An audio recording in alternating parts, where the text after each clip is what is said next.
jarang yang terbesar juga di dunia, dan produksi logam tanah jarang di China ini mencapai 62% dari pasokan dunia, dan konsumsinya itu mencapai 64% dari konsumsi logam tanah jarang di dunia. Selain itu, dalam penilaian tahun 2024, survei Geology Amerika Serikat memperkirakan terdapat 170 juta ton ya untuk deposit di dunia. Deposit itu adalah cadangan ya di dunia, termasuk diantaranya ini harusnya China 44 juta ton ya. Kemudian selebihnya ada 22 juta ton ini di Brazil, 21 juta ton di Vietnam, kemudian Rusia punya 10 juta, India punya 7 juta, dan lain sebagainya, termasuk Indonesia juga punya. Nah, selama beberapa dekade, Beijing ini telah memaksimalkan cadangannya dengan berinvestasi besar-besaran dalam operasi pemurnian dan seringkali tanpa pengawasan lingkungan yang ketat, seperti yang diwajibkan di negara-negara barat.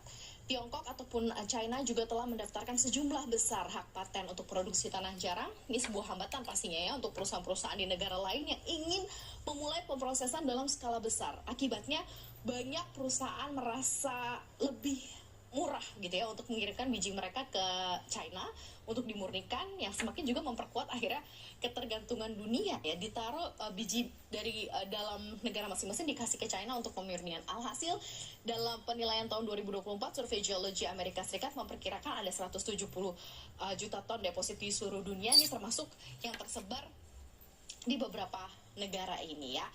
Kita ke slide yang selanjutnya. Nah, kita lihat ya bahwa Amerika Serikat ini akhirnya berpikir untuk tidak lagi bergantung terhadap China.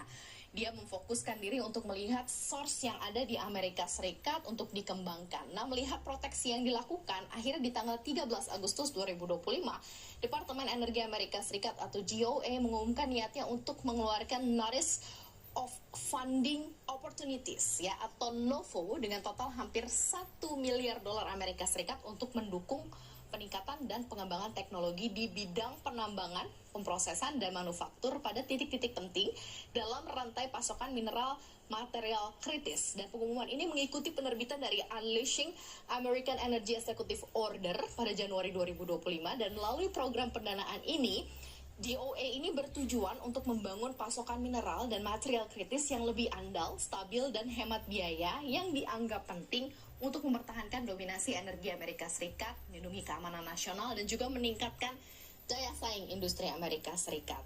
Nah, Office of Manufacturing and Energy Supply Chains ya ini menerbitkan NOI untuk NOFO senilai 130